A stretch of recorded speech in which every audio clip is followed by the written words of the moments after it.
দেখেন ড্রাগন গাছের ডাল কাটিং করে লাগিয়েছি। এর ভিতরে দেখেন ধনিয়া পাতা, ধনিয়া গাছ লাগিয়েছি, ধনিয়া ফেলাইছি, সুন্দর ধনিয়া ফুটেছে। এই দেখেন ছোট ছোট ফুটেছে।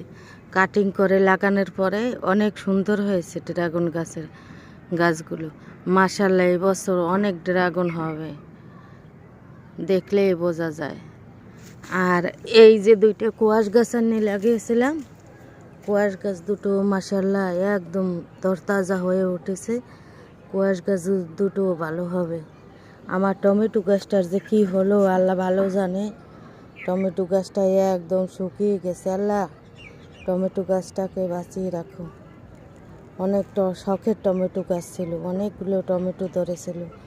এই দেখেন টমেটোগুলো এখন শুকিয়ে যাচ্ছে, জানি না কি হয়েছে।